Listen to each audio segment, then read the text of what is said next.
ये गर्दन कंधों में खिंचाव होना या पूरे जिस्म के पट्ठों में खिंचाव होना, ये जिस्म के पट्ठे वगैरह, मसल्स वगैरह इनमें जब खिंचाव होता है तो बाद दफ़ा लोग समझते हैं कि कमज़ोरी हुई है, पट्ठों की कमज़ोरी है और पट्ठों की ताकत के लिए अद्वियात लेते हैं या कोई ऐसी ग़िज़ाएँ खाते हैं जो ताकत वाली होती हैं, जैसा कि गोश्त वगैरह हैं, ड्राई फ्रूट हैं, करेले हैं और भी ताकत वाली जो भी चीज़ें होती हैं वो बड़े शौक से खाने की कोशिश करते हैं कि भई उनकी पट्ठों की कमज़ोरी ठीक हो जाएगी और वो ठीक हो जाएँगे।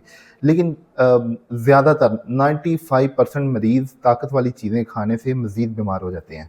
क्योंकि इसकी जो बेसिक वजह होती है वो मैं थोड़ी क्लियर कर देता हूँ। देखिए, हमारे जिस्म में हड्डियाँ हैं, उन हड्डियों को पट्ठों ने बाँधा हुआ है। देखें, ये अगर जोड़ है हमारे बाजू का, तो इस जोड़ के जोड़ को पट्ठों ने बाँधा हुआ है, आपस में पकड़ा हुआ है। अगर हमारे जिस्म के पट्ठे जो हैं ना हों, तो ये जोड़ हमारा अलग हो जाए।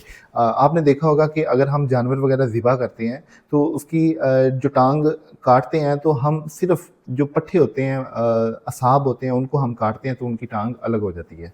तो इसी तरह ये पट्ठे ही होते हैं जिन्होंने अपनी गिरफ्त के साथ पूरे जिस्म को पकड़ा होता है।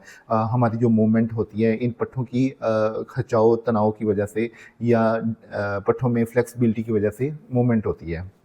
अगर तो जिस्म के पट्ठों को असाब कहा जाता है। अगर तो जिस्म के असाब बिल्कुल नॉर्मल हैं, रिलैक्स हैं, इनमें फ्लेक्सिबिलिटी है, तो हम जितना मर्ज़ी काम कर लें, हम जल्दी थकते नहीं हैं। तो क्योंकि पट्ठे जो हैं उनके अंदर इतनी फ्लेक्सिबिलिटी है। अगर यही पट्ठे टाइट हो जाते हैं, तो हमारा पूरा जिस्म, ये गर्दन, दिमाग, आँखें, बाजू, हाथ-पाँव, पूरा जिस्म इस तरह टाइट हो जाता है, कसा जाता है। फिर थोड़ा-सा भी काम करते हैं, हमें थकावट होती है। काम ऐसे करते हैं जैसे ज़बरदस्ती ज़ोर लगा-लगा के कर रहे हैं। तो ये बेसिकली पट्ठों के अंदर खिंचाव की वजह से ये प्रॉब्लम होता है और खिंचाव 2 वजह से होता है। एक वजह होती है तेज़ाबियत, खुश्की का बहुत ज़्यादा जिस्म के अंदर बढ़ जाना।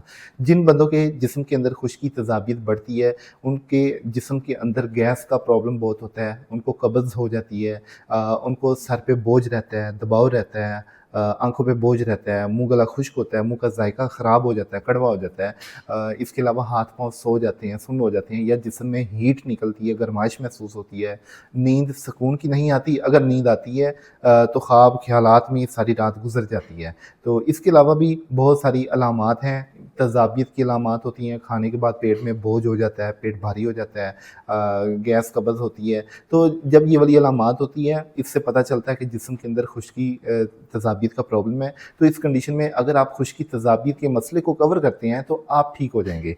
तो अगर आप बजाय ठीक करने के आप ताकत वाली चीज़ों का इस्तेमाल करेंगे या कोई गर्म चीज़ों का इस्तेमाल करेंगे, उससे आपके प्रॉब्लम में इज़ाफ़ा हो सकता है। क्योंकि जितनी भी ताकत वाली चीज़ें होती हैं, उसके अंदर खुश्की 50% ज़रूर होती है। जैसा कि ड्राई फ्रूट हैं, ये खुश्क भी होते हैं, गर्म भी होते हैं।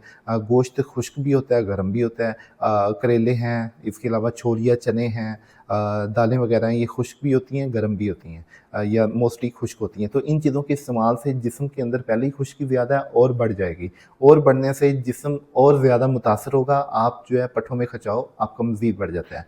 तो दूसरा जो प्रॉब्लम होता है वो जिस्म के अंदर गर्मी का ज़्यादा होना। जिन लोगों के जिस्म के अंदर गर्मी बहुत ज़्यादा होती है, तो गर्मी बहुत ज़्यादा होने की वजह से जिस्म के जो पट्ठे होते हैं, असाब होते हैं, उनके अंदर खिंचाव, अकड़ाव की कैफ़ियत होती है। अब जो दूसरा प्रॉब्लम है वो जिस्म के अंदर गर्मी बहुत ज़्यादा हो जाना, ताकत बहुत ज़्यादा हो जाना, हद से ज़्यादा तजावुज़ हो जाना।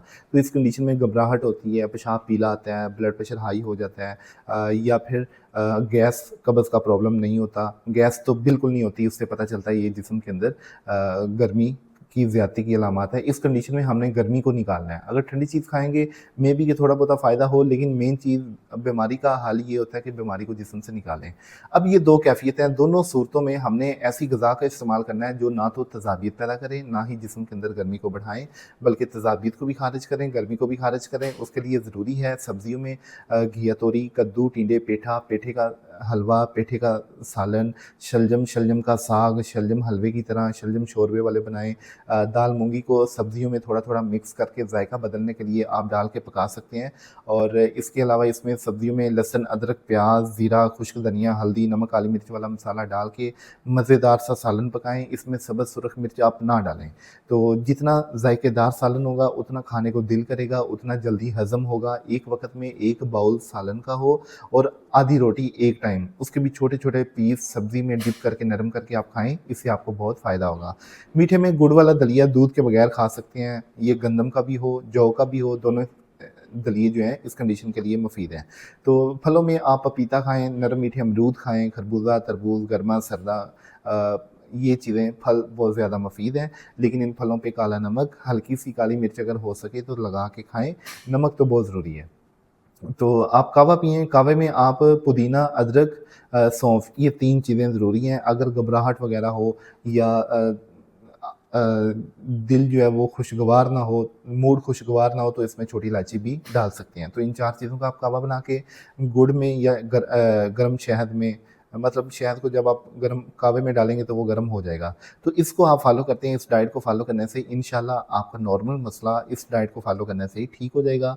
और अगर खुदा न ख़ास्ता आपका मसला बहुत ज़्यादा है, बढ़ा हुआ है, बड़ी देर से है, आप बहुत परेशान हैं इस मसले को लेके, तो फिर आप अपने लिए इलाज ज़रूर करवा सकते हैं। इलाज अगर आप कोई भी अच्छा हर्बल स्टोन से करवाएँ, अगर आप हमसे इलाज करवाते हैं, उसके लिए हम खुश्की तेज़ाबियत की दवाई देते हैं, जो सर से लेके पाँव तक पूरी बॉडी को, पूरे जिस्म को रिकवर करती है, जिस्म के अंदर रुके हुए गंदे फ़ासद मादों को ख़ारिज करती है, तबीयत नॉर्मल होती है, पूरा जिस्म ही कवर होता है। तो जो इलाज है, इलाज में हमेशा पूरी बॉडी रिकवर होती है। जो नुस्खे टोटके होते हैं या उसमें कोई एक आधा मसला ठीक होता है।